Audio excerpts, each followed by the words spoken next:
how has the COVID thing hit you Oh, in well, your world? And you know what I mean? yeah. Okay, well, we'll start with that. COVID-19 was, yes, it was a big event, but the problem, well, the good thing is although we have political upheavals, there was in the middle of this COVID-19 pandemic, there was a change in government. Some of Yeah. the members of parliament just jumped fence, betrayed the mandate of the people, and then they formed a new government, allied themselves with the crooks from the past. So I remember that. in the midst of all this, we are really grateful because we have a great Director General of Health. His name is Dr. Noor Hisham. He has done an amazing job at preventing the spread of COVID-19. And what has happened is that I mean, one death is one death too many, but we've had 100 or so deaths. Malaysia has a population of 30 million, and I think by and large the numbers show that we are now in the recovery phase. And thankfully, I would say that our Ministry of Health has done a great job. That's awesome. Yeah. I think that I would imagine, because I've been talking to a health professional here in LA, and what I get is that health professionals, like a guy like you, just viewing it, must see the whole thing from a different perspective and in a different way than the average lay person. Yeah. Like, like how the system, the ignorance Yes. of it. Oh like, man, yeah. There's a lot of fake news that keeps perpetuating, like stuff like, oh, you should take this herb and it prevent you from getting COVID-19, and that really, it's like a sign of disrespect to all the frontliners who are out there battling the COVID-19 so that we don't get COVID-19. But yeah, by and large, as the weeks and months roll on, public compliance to our lockdowns, our we call it the movement control order, has been much better. And so now we are going into the easing phase, the recovery phase. And I have a lot of friends in the medical field who, like, what you say is true. No, they are feeling a bit burnt out. They spend all day in what we call the PPEs, and man, it's hot. You sweat in there, and it's hard to breathe through the mask. yeah. My wife's an anesthetist, so every time they see a patient, they assume that patient has COVID-19, so they wear the whole gear just to do simple procedures. Yes. Yeah. It's interesting that you should say that. I spent the other day, I was at where the riot happened, right? The riot, there was, one of the riots here. It happened near this place called the Grove, which is sort of like it's a mall area, very much. It's sort of like a version of the Esplanade in Singapore, if you will. It's right, but like just like a minier one. You know what I mean? Yep. Where people like to go and hang out and shop, whatever. So one of the, there's on my Instagrams, there's images of the riot, and it was basically taken around right in front of the Grove, throwing distance from the Grove, burning police cars and all of that. And the interesting thing is in that, I have a friend who was there in the middle of that, and she's a nurse, and she's a COVID, and she's been dealing with all of this, and she was like just highly stressed. And at one point, I'm struggling with sharing this because it's kind of personal. Yeah. But it speaks to what's going on, all of it. So my friend was suicidal. She's a nurse, and she was just sort of like coming apart at the seams. And with all the shit that has been going on with me, not even just in terms of like the past couple of weeks, months, or whatever, but just in this long cycle of what shit that's going on, I just like, let me be a good friend and let me show up. So basically, I just sat and I talked with her about what it is that she was going through as in terms of being a nurse. And she mentioned some of the things exactly that you mentioned. But she also, she sort of took it from being like this lifelong operating room or medical room, and I'm gonna get shit wrong because I don't know, but she's in a hospital that is an emergency disaster triage hospital. Okay. Like if there's a war, right? If there's a disaster in LA, this is the hospital where, Right. you know what I mean? Yep. And Yep. Yep. she talked about these air particle air purification units that Yes. stand indoors that, like, you know, Yes. right? And she talked about how as medical professionals they were taught, you know, there was like this. First, it's like people come in with the flu. They have flu-like symptoms. You don't really know what it is, but you notice it and you like, and you clock it. You're like, okay, that person was sick. They had this or that. It was flu-like symptoms. We don't know what it is. At some point, something's coming, Mm. right? And Mm. then she talked about how just medical professionals, and it was really interesting sitting and watching her, man, and watching her eyes, Mm. because I'm like watching these calculations. I'm seeing how she has broken down the human body basically into like a Maserati, and she's like the world's greatest Maserati mechanic, Mm. right? And she's Mm. breaking down the COVID almost sort of like it's, well, it's that, you know, piece of metal or the wrong fuel that gets into the system of that Maserati. And we as doctors, we know all the parts, all the Yep. electronics, all of Yep. that shit. And we know how to look at that part and break it down and say, okay, this is the shit that's fucking up the engine. Yes. Mm. Right? So she broke it down. So I'm like sitting there and I'm like watching all of these calculations as she's talking about COVID and this pandemic. And and basically she's describing like the first cases heard about in China. And it's sort of like that's the flap of the butterfly wing. Mm. Get ready for the typhoon. Mm.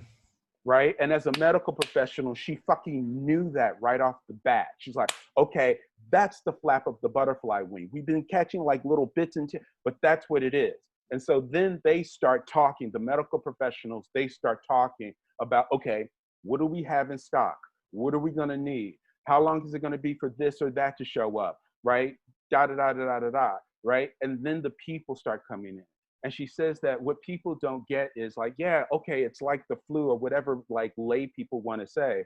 But what it is like there's a limited amount of space, there's a limited amount of beds, right? This person comes in with this disease, right? And the flu, they're in and out in like 4 days. This Yep. person is there for weeks. Yep. And there's only so many beds. So I'm attending to this person, and then I'm attending to this person, Mm-hmm. and then Mm-hmm. I'm attending to this person, and here comes 4 more people in, Oh. and then I'm attending to this one, and then this Yeah. one, Yeah. and then Yeah. this Yeah. one, Yeah. and then this one. And then I have on this PPE suit, and I have on this mask that is like a one-time mask and then throw away. But now we're dry cleaning. We're dry cleaning the mask because we need to keep them. And now I'm putting this mask on, and now I'm absorbing all of these chemicals. And I don't know what the fuck it is that I'm absorbing because I don't know who fucking dry cleaned this mask. And now I don't even know that it's been dry cleaned if the disease is able to come through the mask. And now I have on this suit. And now me and five professionals are standing by the door because we CP, you know, because we gave like respiration CPR. CPR Mm. right to this person and this person and this person, and we gave it to this person 3 times, and we gave it to this person 4 times, and we gave it to this person 5 times, and we're completely exhausted. So this person is coding, and this would be his 6th time. So we're just going to let him code and die. And this is a person that I saw walk into the hospital. I talked to him. I sat down with him.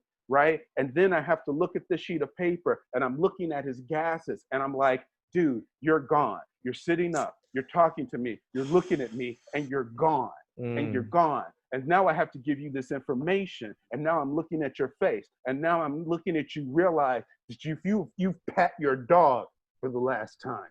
You've seen your kids for the last time. You've been to the park for the last time. You breathe clean air for the last time. And the only person you have to share that with is me, Mm-hmm. right here. The Mm-hmm. person who's going to have to let you die. That's my day. That's my day as a COVID nurse. That's what I go through. That's what I go home. And it's your face, and your face, and your face, and your face, and your voice, and your voice, and your voice, and your last call with your daughter on your phone. and here, lay on your belly because the way that your lungs work, you'll get more oxygen if you lay on your belly. And I know that you're in pain, and I know that it's hard, but I just have to stand here and let you curse me out as I try to save your life. You racist asshole who voted for Donald Trump on this bed, dying. Oh, and by the way, the reason why I was late getting here to you is because there was a bunch of fucking ignorant ass fucking protesters standing outside yelling about their rights to have a gun and stand out here with Donald Trump. This is disease. This is COVID-19. This is fucking racism. This is what it is that we're dealing with. That's what you're dealing with. That's why you're on the front line. That's why she's on the front line. That's just what that shit looks like. So if that's what it is that you're going through, and if that's what it is that she's going through, and people are like walking around in a fog, like not knowing what it is that you're going through, imagine what Black people are going through if they've been dealing with the pandemic of racism for 55 years like me. Yeah, it's this is the reason why I want to talk to you, because like there's no way someone out of America who is not African American would know what it's like, you know, for people like you in America. Before I go on, I just want to ask, how's your friend the nurse? How has she been since? She's fine. She's surrounded by people who love her, who you know, who offer love in ears and tea. Yeah. And they go up to in a cabin up in the mountains where she can walk around and not have to think about this for a few days. So I mean, so in the past few weeks, you know, I've seen so many horrifying videos coming out from America, and I just can't wrap my head around how terrible it is. And for some of us in Malaysia, because we don't have we don't have friends who are African Americans in America, they don't really understand what goes on day to day. You know, like you mentioned that is what you mentioned just now about the disease and battling it. It's like that for 55 years. Is it? And I saw a Facebook post of yours saying that why people haven't been this nice to me since the 1992 riots on Facebook. What's it like? Is it worse now than in 1992? Way worse? Different kind of feeling? For me, I look at it as it's a lynching cycle. Oh, okay. It's like monsoon season, right? It's like it's coming. You're right. Like, do I need sandbags? Do I need to get food? Do I need to board up a window? How long is this gonna last? How long will be the conversation about how this one was worse than the last one, right? It's like, what this is just another part of the lynching cycle. The only really difference is that this lynching cycle happened to intersect with a pandemic that threatens white people, brought about by the racists that the members of their family put into office. So now they're feeling it, and they have to look at it in a different way than they didn't have to look at it when it was Trayvon. They didn't have to look at it when it was the name. There's so many names. Yeah. That pick a name. You have to look at it this way. Yeah. In a way that you didn't have to look at it at any of the other times when there was a lynching, which is what was happened. It's a lynching cluster. It's, this gentleman, Gregory, the sister in Louisville, Kentucky. That's the neighborhood that I grew up in, right? And what's the third lynching that we're talking about right now? Oh, Ahmaud, right? So it's like they get to be so many. It's like it's hard to keep them in your head. So basically, basically it's just it's another lynching cycle. And so so it's like it's just how do you process? It's like the bandwidth to process that information. The ER in my head means, okay, another lynching cycle. How many white people want to run into my head to like unburden themselves about their racist family? Right? Will I get 3 this time? Will I get 5? How many? Right? Like I just want to walk my dog.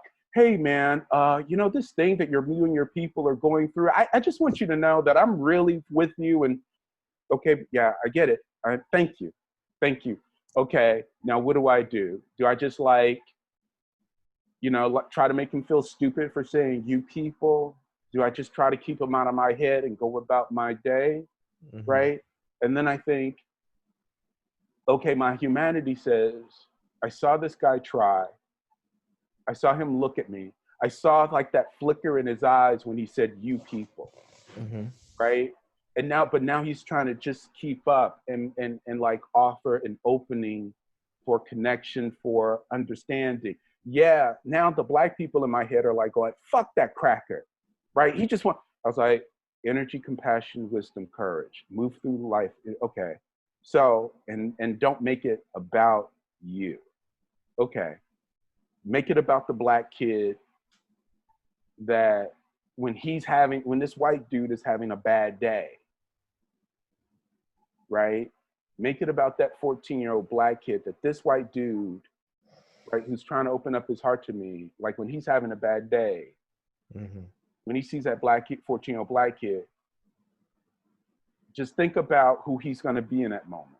And if he's going to say, you little fucking nigger, or if he's going to say, hey kid, it's cool, just walk your bike across the street, it's good, right? Who's he going to be? So what I did was I just left him a note and I said, hey, tough time for us all. Get it. I get you trying. I saw that flicker in your eye when you said, you people. I just want you to know, I'm grateful that you're trying to see me as a human being. And what I see is a white guy who maybe when he sees my kids, he doesn't see a target. He sees a human. And I left that note on this window. So I don't know if they'll help. I don't know if they'll happen, but it may mean that I don't have to click on my television one time and go, oh, another lynching cycle. So, but dealing with that dude, like in that day,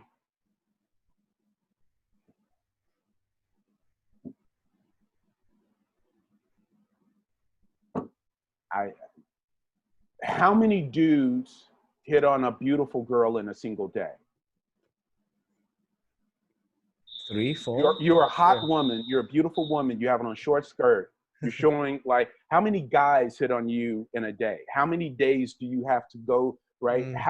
How do you choose what it is that you will and you won't wear depending on, right, how much of that attention you're gonna get? Right. So in a lynching cycle, it's sort of like I'm a chick in a short skirt. Right? It's like, for white women, for white, boom, boom, boom. And it's like, you're just constantly sort of processing that. And then you're surrounded by black people who are also processing that. And then we're all on site, like there's a spectrum of depression and awareness of it. Okay. Right? So say for instance, on the awareness scale, this right here is like Candace Owen, if you know who that is. And then this, like Candace Owen she's a black white supremacist. Okay. She's like a real life character from the Dave Chappelle show. If the blind black Ku Klux Klansman had a daughter, it'd be Candace Owen, but she can see. Okay, right. Okay. Okay, so that's here. That's Candace Owen, right? And then on this other side is, right, Malcolm X. All right. From Okay. Candace Owen to Malcolm X. Okay. Right? And on this spectrum is all black folk, right? Mm-hmm. Candace Owen, right? Kanye, Kanye, right? Yeah. Right? Yeah. You know, me, I'm kind of like, maybe I'm just, Yeah. because, but you get what I'm saying? So like Yeah. in this cycle, it's like we're all on some different level dealing with what this looks like and how this feels for us. Mm-hmm. And this is common, and this happens over and over and Right. over.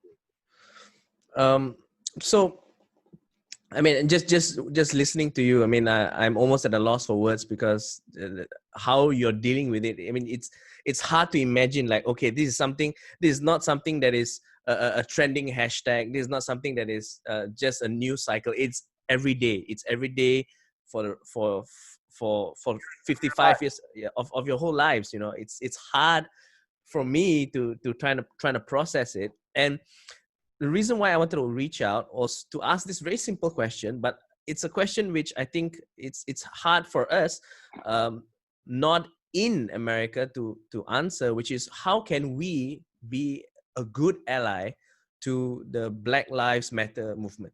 Like, what can we do? Thank you for asking that. Yeah. I am not a Black Lives Matter activist. I'm not so it's like I see it, I support it, Yep.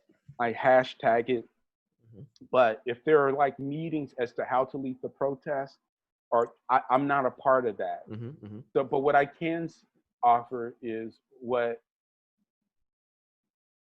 my Black life matters. What I would say is this: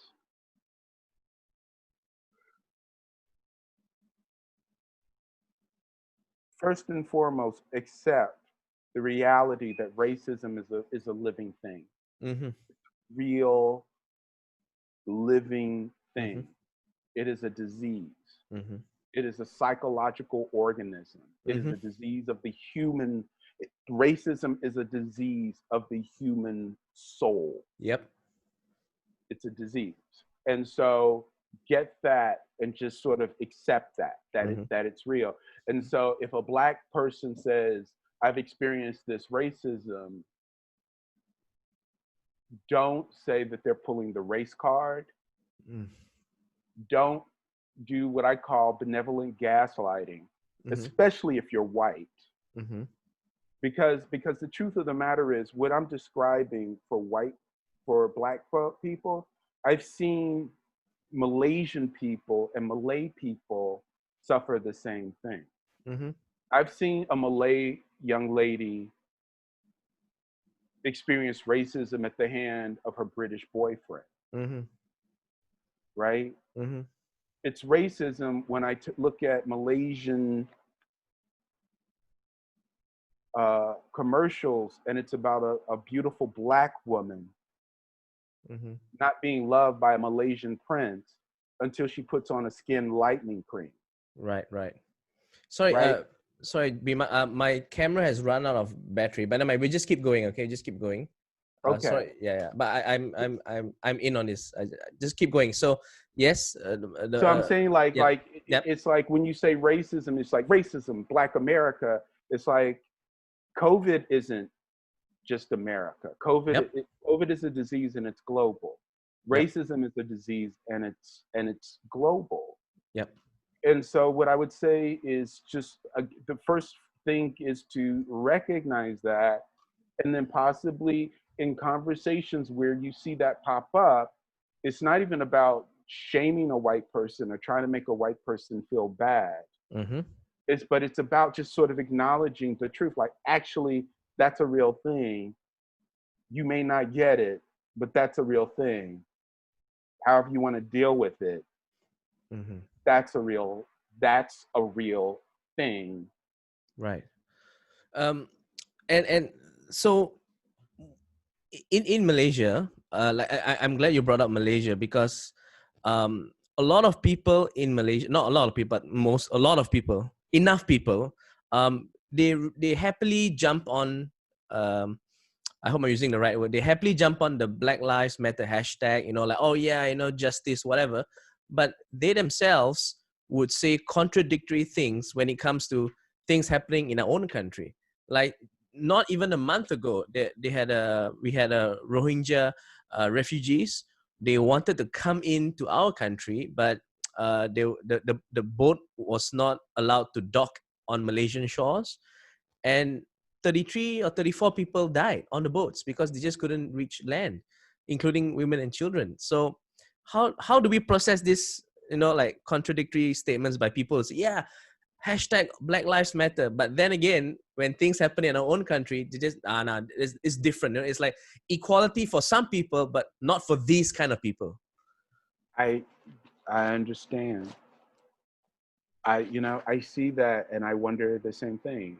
I remember that, and I mean, dude, it's like here people are like marching in the streets, and I'm thinking about that, but I'm also thinking, yeah, but there's like a 10-year-old, like there's a 12-year-old kid from Mexico or Ecuador or Chile that's like in a fucking cell right now, right? That's being raped, that's being beaten, that's being abused, that's like the suffering from COVID, right? And I don't know.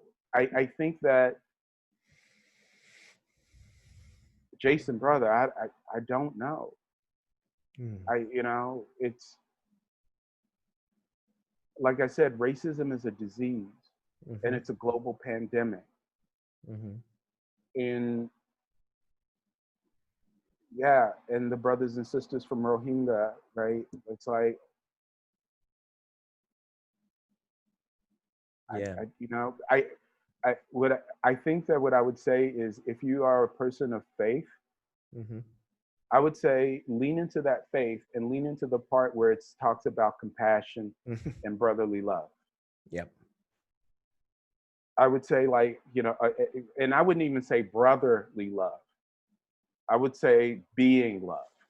Yeah. Lean into the faith and be about the being love, whether that being is, however that being manifests, that's in front of you, that needs love and compassion at any given moment.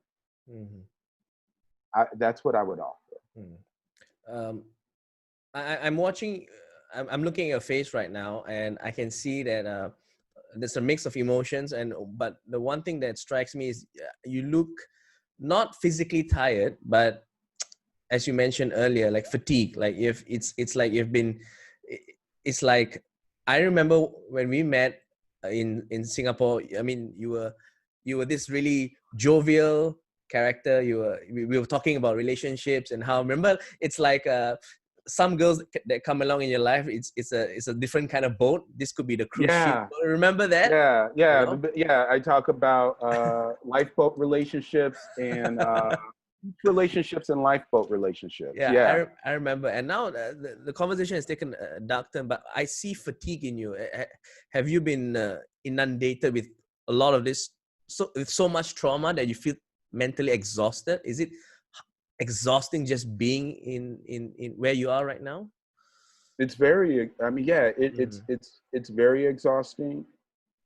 I think that was the thing when I sat with my friend who's the nurse, and I'm like looking at her eyes, and they're just like sharp, and they're just brilliant, and she's just she's making it's like I'm sitting with House, right? Yeah.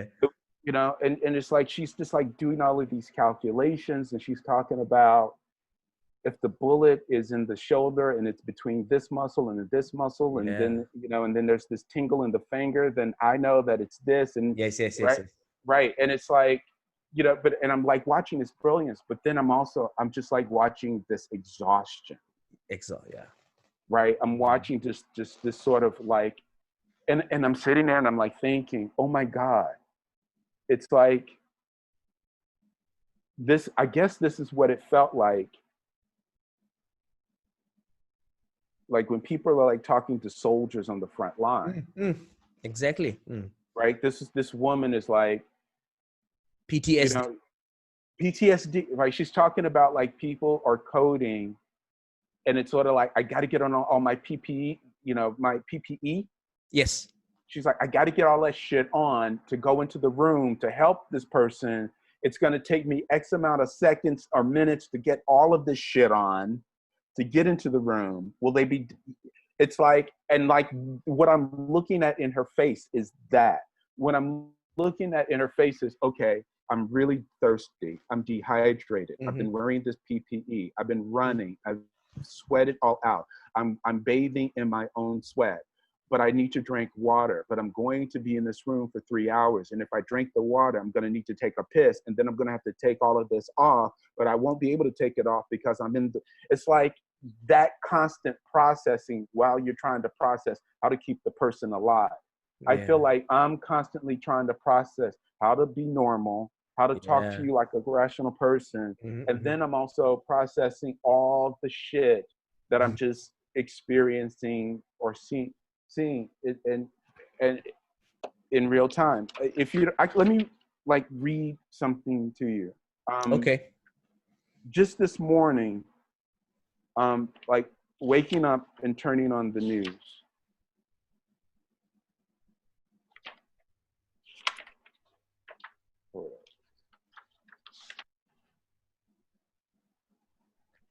I can't find it, but let's keep talking while I'm looking. So, when you mentioned about your nurse, your friend who's a nurse, I remember that all this while we've been talking about flattening the curve, and essentially it's like bringing, staggering the cases so that we don't overwhelm healthcare resources. You know, like the number of beds, the ventilators we have, the PPEs we have. But I realize now that no one talks about the mental fatigue of the doctors. Yeah. You know? Because at the end of the day, when there is a death is a statistic, right? A death is, you know, one person dying, two people dying of COVID-19. But when someone dies, all the nurses and the doctors caring for that patient, they take a little hit, a small hit into their psyche. That is not seen, that is not recorded, that is not quantifiable in your reports, right? And so we don't know how long these nurses and doctors can hold on for without, say, breaking down like your friend did, and then needing to reach out for help. So we ignore the mental cost of the doctors and nurses on the front lines fighting COVID-19. And I think that's something that we should address, you know? Absolutely. I mean, and my friend talked about that. She talked about how it's like you and 3 or 4 people standing at a door. Just waiting. And just waiting. And on the other side of that door is a person that you've met, that you've talked to, that you've resuscitated them 3, maybe 4 times. Right? And it's like, we could resuscitate them again. Yeah, but we're exhausted to what end, and 3 more people have come in with it. Yeah. And I've taken this hit, and I have this person in my consciousness, and I'm exhausted, and I have access to all the pills I could need to end this quietly without. A very dangerous mix. Yeah. It's like literally it's like you're rollerblading on the edge of a razor blade. Yeah. Is what a medical professional in the middle of a pandemic is doing. You're rollerblading on the edge of a razor blade, trying to help people who are tipping to knock you off of your balance because they can't get their hair cut. Oh man, yeah. That's what you're up against, right? And and so something really needs to be, you know, to address that, because it's like you're literally looking at the destructive power of ignorance. Yeah, it's manifesting it in tangible outcomes. Like you can see this person having COVID-19 and dying because of the non-tangible reason of ignorance. Because of the non-tangible reason of ignorance. And I said to her, I said, okay, so in your life, it's sort of like, I said, like with all the bars reopening and people gathering and going to the beaches and hugging and all of that. I said, so from your perspective, you're like a triage nurse, and you're literally watching a take your safety off your gun, let's play with guns festival. Yeah. Oh man. Yeah. That's Yeah. that, so that's yeah, that's what you're up against. Mm. Yeah. That's an apt analogy.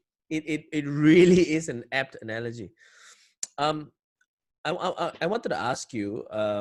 So I've been seeing, again on your Facebook profile, on Twitter streams, like really horrific videos and photos. But every once in a while, what I see is, a couple of soldiers, a couple of police officers talking to the protesters, and then they take a knee with everyone. Yeah. Yes. How important is that gesture in the grand scheme of things for you? Like, is it meaningful? Is it not meaningful? Is it It's a few things. mm-hmm. It's very meaningful, and thank you for bringing that up in this conversation. I do not hate cops. I hate racism. I hate institutional racism. When I see a cop, I just, what I see is, when I see a white cop, you know what I see? I think I see, when I see a white cop, I see like a little blonde kid with a baseball glove and a ball waiting for his dad to come home. Whenever I see a white cop, I think that. Whenever I see any cop, I think that. I think that there are people that need this person to go home. Yep. And they want this person to go home. Yep. Right? I've had interactions with white cops that have been beautiful. Right? I had a car accident once that was a white person's fault. A white cop came up and he stood up for me and my pregnant wife at the time in that accident. Once, when I was really down on my luck, I was driving this raggedy ass car. It had no headlight. I literally, the hood of the car was duct taped down. Right? We've all had a car. Yeah, bro. It wasn't even my car. It was like my niece's car. She like, you can have it. I'm like, cool. Thank you, niece. Right? So I'm driving around in this beater, right? In this raggedy, right? In this hoopty. And one headlight, not my car, not registered to me. I don't even know if it had insurance, right? I'm in this car. It's like 11:30 at night. Whoop, whoop. Okay. Cop car behind me. Right.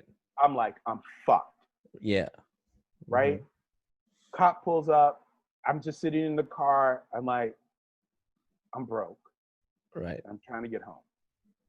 He looked me in the eye. He says, take the car home and just do something with it, okay? Yeah. And that was it. There are beautiful, beautiful, amazing people who put on that uniform every day. I do not understand how they put their lives on the line for something that can really offer humanity and hope. And I get how fucked up the world is. Yep. When I get racism. Yep. And I get poverty, and I get poor communities. Yep. And I get desperate people, right? But I also get the insanity of racism, and I know what a racist looks like. Yep. I know what a crack addict looks like. Yep. I know what a meth addict looks like. Yep. Right? I know what an alcoholic looks like. And I know what a racist looks like. Yep. And I know how their distorted thinking, right, brings about chaos.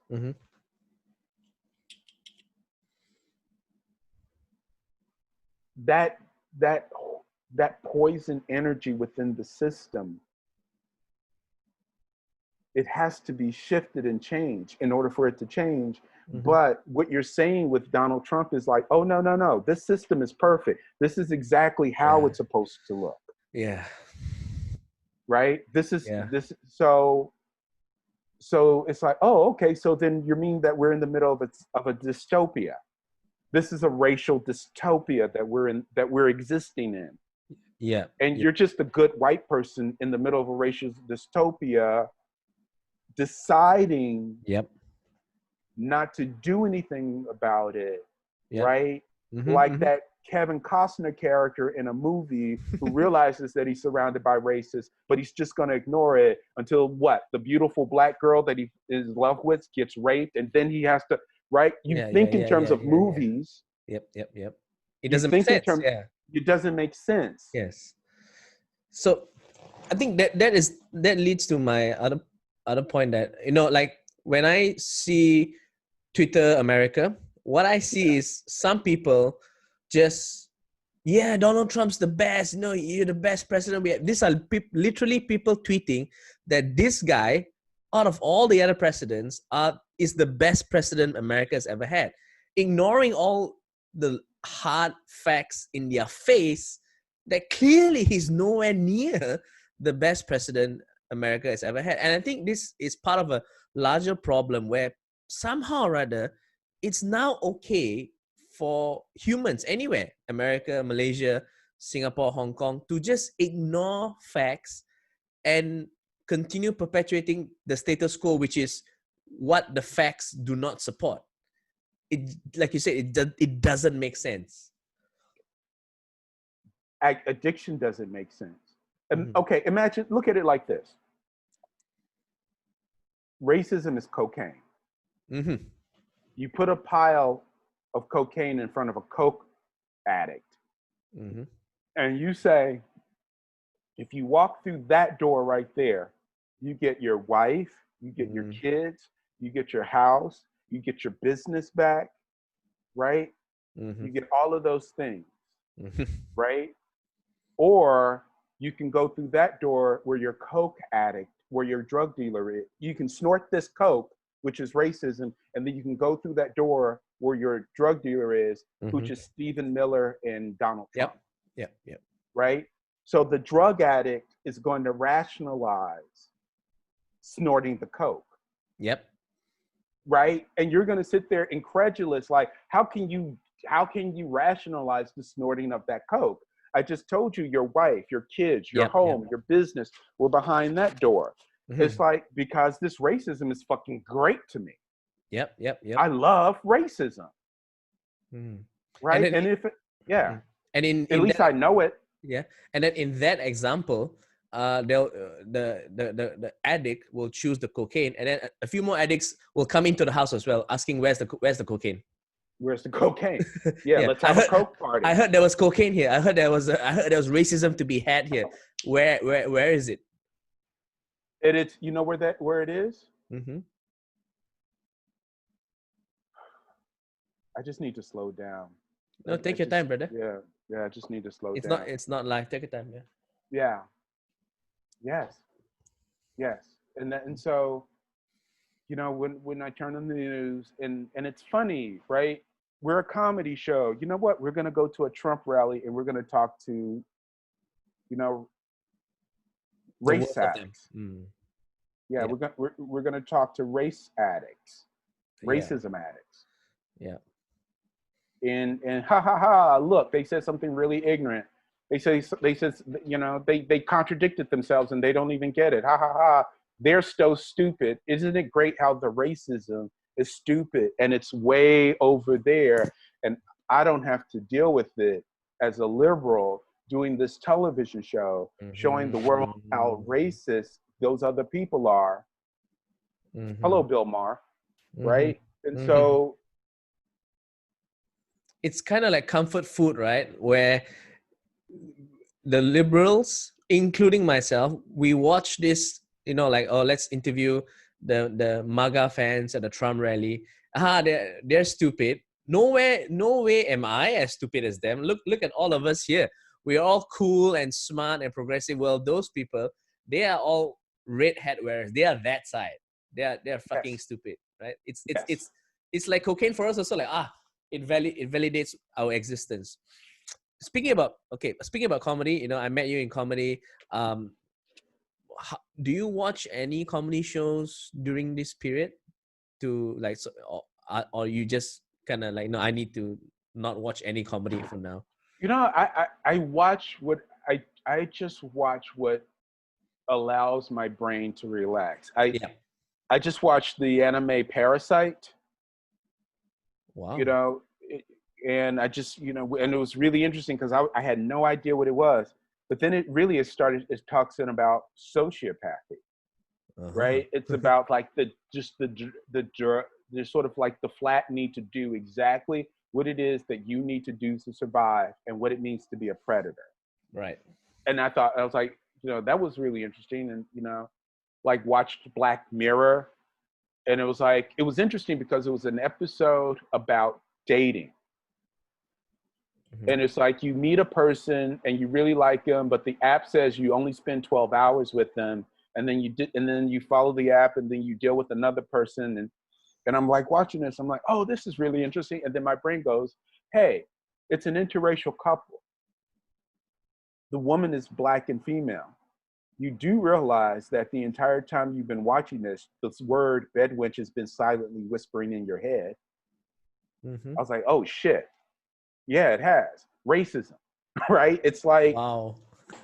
you know what I mean? It's like, Yeah, I'm yeah, yeah. just, and it's like, it's just, you know, and it's just, and then what pops into your head for me is there's two characters that pop in my head. One is Kevin Hart. Okay. And then Kevin Hart pops in my head and he goes, see, that's what your problem is. You're always looking at race. You're always talking about race. You're always thinking about race. What you need to think about, what you need to be looking at is success.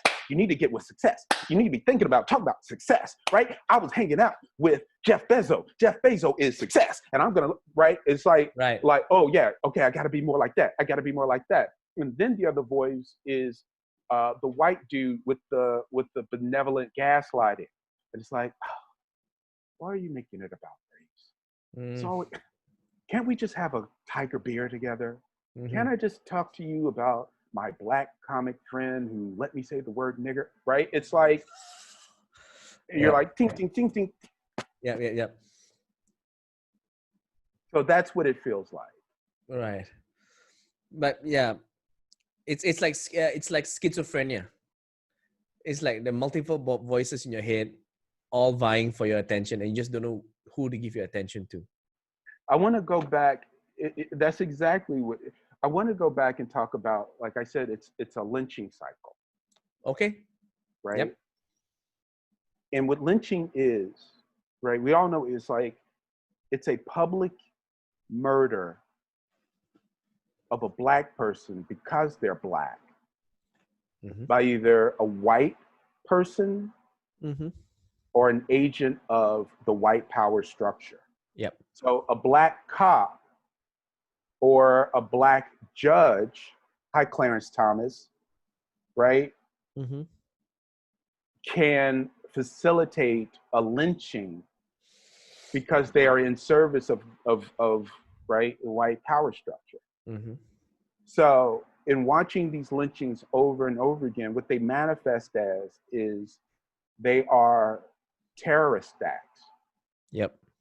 So for me, when that occurs, what I liken it to, it feels like when I was a kid and I would see these car bombings in Belfast, Uh-huh. right? Or in Palestine, Yep. right? And I would think about, right?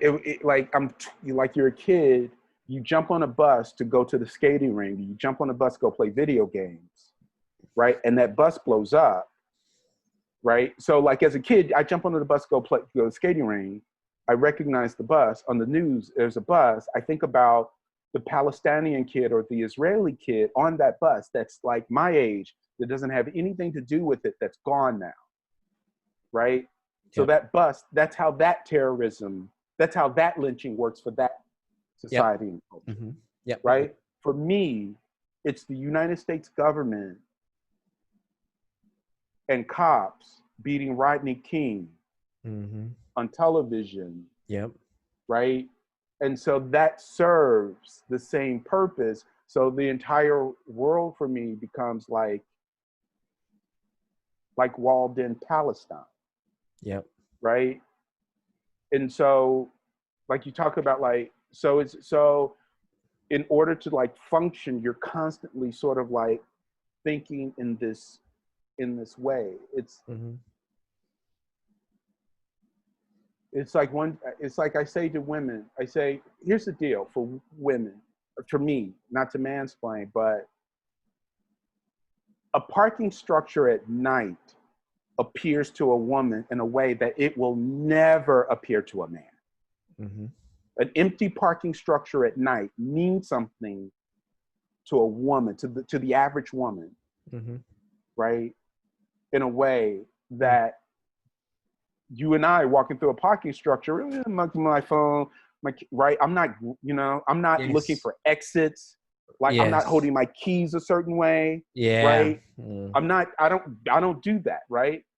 I'm just walking through on my phone, probably ignorant of whatever's happening, because I know I will reach my car. Because I don't have to worry about it, Yeah. because this isn't a space for danger for me. There's not like woman after woman after woman after woman after woman after woman after woman after woman after woman saying, I was going to my car and I was going into my building and I was coming home from a club and, right? We don't have that, right? But my parking structure is racism. Yep. No. My rape is racism. My parking structure is America.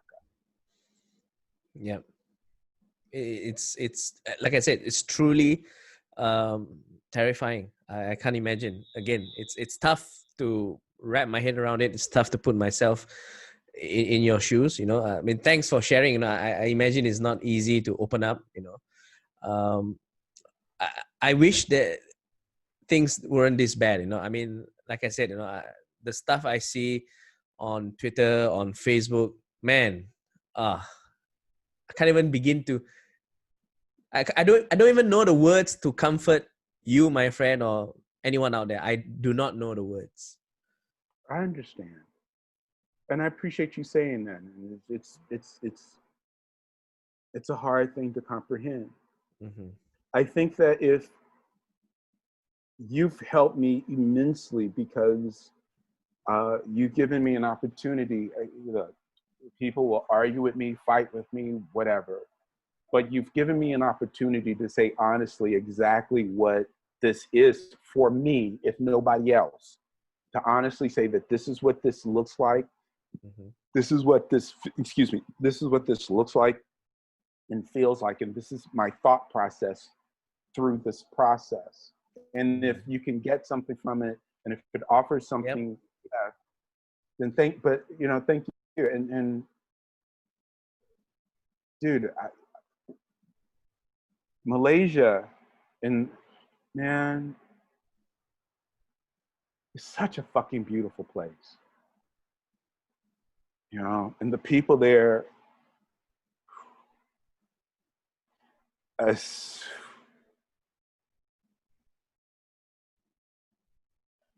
I really cherish my time there, man. Yeah. The people at Infinity Arts Academy, their big heart, good people, man. How many years were you in Malaysia, or how many months? I don't even know, but it was enough for me to see some beauty. Yeah. It was enough for me to see some really beautiful people and some really good things. Yeah. And it was enough to give me hope. And it was enough to let me, but also it's also like in seeing things like, wow, there's skinheads in Malaysia. What is that about? Right? It's like, and it's like, Mark, it's about the contradiction. It's about the contradiction of being human on this planet. Yeah. And it's about this disease of I don't know. It's the afterglow of colonialism. Yeah. As a father, I sometimes lose hope in Malaysia, because it's like, this can't possibly be the country where my daughter grows up in, and to explain to her the kinds of how shall I say, institutionalized racism that she will inevitably face in her adult life or even in her childhood. How do you, I'm not sure if you have, do you have kids, Yeah, I have B.Mark? 3. Yeah. How do you talk to your children and make sense of this chaos and this disease or racism? How do you speak to your children? I mean, as a new father, I would like to learn. It's really kind of interesting because a lot of Black people are talking about that conversation, but there is no, it's like, hey, son, when you sit in the car and the cops pulls you over, you put your hands right here and you say this and you don't say that, and and I think of what Mike Tyson says: everybody has a plan until you get hit, right? And so it's sort of like you talk about it, but it's weird because it's like there's always talk about racism in a Black household. So the idea of like having to sit down and talk about this specific conversation is kind of absurd, right? Right. It's Right. like, yeah, it's just it's like, do you talk about safe sex in the middle of an orgy? No. You know what I Right. mean? I get what you mean. Right. Yes, exactly. But what It's, it's, happens it's is ongoing all the time. So it's not like you're going to take 10 minutes out of your whole life to address this and then it's done. It's already addressed. It's always it's happening. Yeah. it's always happening. It's like I had a conversation with a young Black man, and I work with him, do business with him, and he's 23, 24, somewhere in there, and we were talking, and he was just like being surly as fuck, right? Just being in, right? And I'm like, yo, man, we're trying to make this money. We're trying to make this money. Like, come on, let's stay focused. And then I got up in my ego and feelings, and I was like, and what I wanted to do was I wanted to say to him, like, yo, motherfucker, I'm here trying to help you make some fucking money. I'm here trying to have your back. I'm here trying to like help you, support you in this shit. And here you are flaking off, acting ignorant, da-da-da-da-da, being lazy, da-da-da-da. Like, I'm like, this is all the shit that I want to be that dad. Right. Right. I want to be like, I want to be that dad. I want to like, just like, But I've been really thinking about energy, compassion, wisdom, courage lately. And so I just like let it, and so we went about our business and we were doing things and we're just like, and I was like, well, let me just talk to him. Let's just have a conversation. And I said, hey man, so, how are you doing in all of this? Right. And he just says, man, it's like,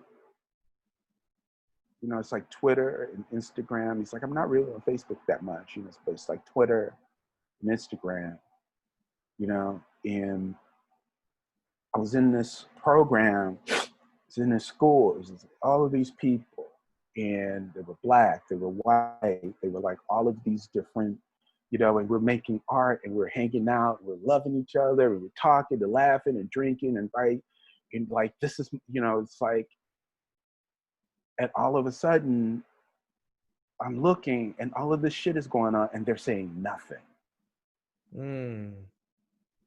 Or they're like talking about the looting and how they're upset about the looting. Right? And it's like,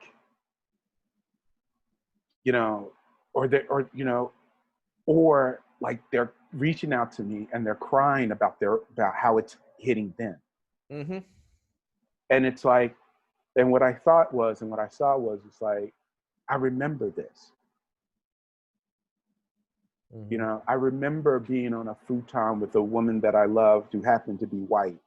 And I remember like saying to her, if we should get married and have Black kids, or like that we're gonna have Black kids. We would have Black kids. But they'll be no, there'll be Black kids, because when the cop pulls them over, right, no one's asking Lenny Kravitz what his daddy looked like. Yep. Right? They may ask him about him being Jewish, but they're not, you know what I mean? So I'm having this conversation with this woman in 1985 or 6 when there was there was a lynching cycle, Yep. right? Yep. And we're listening. She's introducing me to college rock. Mm-hmm. We're listening to REM, Mm-hmm. right? On the futon, Mm-hmm. talking about our future together, Mm-hmm. talking about racism. Mm-hmm. Then she disappeared. Right. She disappeared from my life. Mm-hmm. That happened again. That happens again. And so then all of a sudden, whether the woman is white, I mean, there's, okay, you're with a black woman. Okay, well, how Afrocentric are you, right? Where are you on the spectrum? Are you Erica Badu, right? Or are you Condoleezza Rice? Where are you on the spectrum? Right. Because I'm on the spectrum too. So can we match up? Sexually, we're good, right? We both like pretty black kids, but if I come in with this hard day, are you gonna, are you gonna Omarosa me, right? Or are you going to, Rosa Parks me? Yep. Okay. Right? Who am I talking to? Am I talking to Rosa or I'm talking to Omarosa? Right? Right. So it's like, in your relationships, you're processing this. So all of this, I'm like looking at this young man and I'm like seeing these sort of like these voids, these holes in his like world where just 48 hours ago were some of the most important people in his life. His Yes. white friends. Yes. Right? Mm. And it's sort of like now they've disappeared. Now he Right. has to walk through the world like here thinking like all white people aren't racist, but the ones that he gave his heart to the most Mm-hmm. have disappeared on him. And now Yes. he has to carry that for the rest of his life. It don't matter. He got to carry that rest of his life. What he got to do? He got to make some money. He got to make some money. I know, Jeff, but you see what I'm saying? Yeah. Then you have to jump into that insanity while you're trying to process your relationships with Right. anybody and everybody and where you land on the spectrum. And then you have to jump into that constant be positive, don't. And you're on that hamster wheel. Yep. But I'm pretty sure, like, you know what? I guarantee you that a lot of Malay people are listening to this and they're going like, I get this shit. Yeah. I've been there. Yeah. Yeah.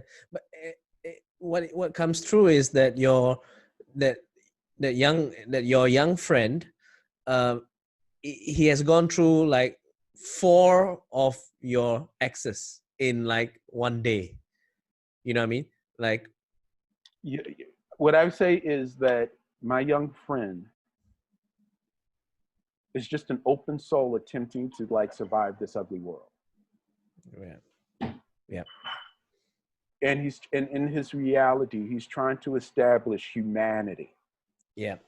The infrastructure of interrelationship humanity. Mm-hmm. And he's had the experience, not even for the first time, because he's been through lynching cycles before. Right. He's having the experience of having aspects of that reality collapse on him in a way that people cannot possibly comprehend. Mm-hmm. And he has to keep moving through life. Yeah. When you say moving through life, I mean, this has been so great. I'm going to ask one final question. Moving through life, how do we move through with this? How do you see this whole thing panning out? Are you optimistic?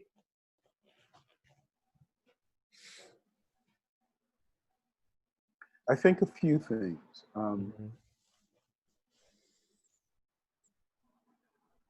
I think that there is a possibility. I have this idea, and a lot of people find it controversial, and they say that it would never work, and but shit, fuck it. I'm just a black man in America. I get to have a fucking idea. What I feel is this: in order for this to really change, in order for racism to really, really, really, really like shift, like right?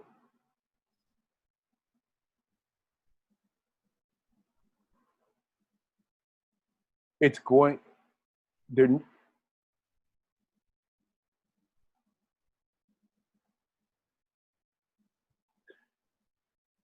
Someone was asking me about cultural appropriation. They asked me how I felt about cultural appropriation, right? Specifically, like white artists taking on Black culture. And I started thinking about it, and they were talking, and someone else asked me about reparations and like if I believed in reparations and people paying for this, that, or the other. And I thought about, I was like, well, if we got reparations, it wouldn't change because the sickness is still here, right? Cultural appropriation, you're not going to stop people from like, gravitating to what's cool and hip. And Black folk are just cool and hip culturally, globally. So you're always going to have cultural appropriation. That's just the way that it is. And then I thought about white liberal Hollywood. And then I thought about all the white celebrities and millionaires and members of the 1% who adopted Black children. So this is how I think that we change this, how we really bring about some serious change.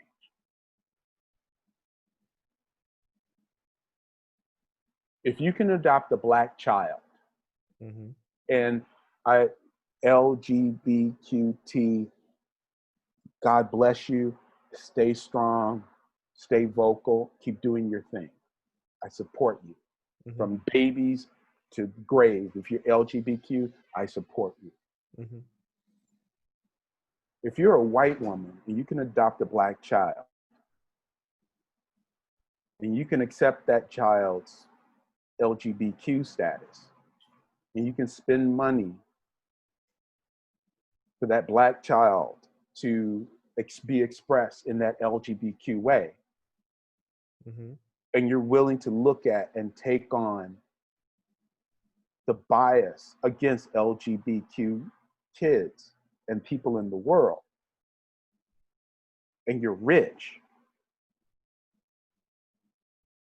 and you like to go to parties, and you like to talk about the environment, and you like to raise money for the ocean and for the forest and for breast cancer and for whatever, for the legacy of your Black child that you claim to love so much, that isn't just a prop in the discussion about racism, the way white people used to like pet Black babies. They used to take Black babies and make them their pets in the South. The way that they used to do that. And say, oh, I don't hate my niggers. Look, I have one who's a pet. The way that they used to do that. If you're not like that, and if you really are about your Black child, white, Hollywood, liberal, 1%, multi-million billionaire, then you will take all of that power and help establish an independent institution designed to examine, look at, search, research, collect data on the disease, on the plague, on the dystopia that your beautiful Black child that you say you care about has to live in. You will help establish the center to study racism, where it lies in the brain, from an anthropological perspective, from an economic perspective. You will collect historical documents and highlight all the racist language in it, and you will put it on a database, and you will point it out, and you'll say, see, this is racism, see, this is racism, see, this is racism. You do that as a white person. If you do that as a white person, if you help build that, if you build it, they will change. Yep. If you build it, they will change. Otherwise, you're Bill fucking Maher talking about, I gave $1 million to Barack Obama. Eat a bowl of dicks. Fuck Yeah. you. Fuck you and your $1 million. Bring about some real change, Hollywood liberals. You say that you care. You say you want this shit to change. You say you want this shit to be different. Then do that. And I'm not saying this to you to shame you. I'm saying this to you because we fucking need you. I'm saying this to you because those white kids that were out in the street, genuinely, not looting, right? Not camouflaging their real incentives and their real, motives, right?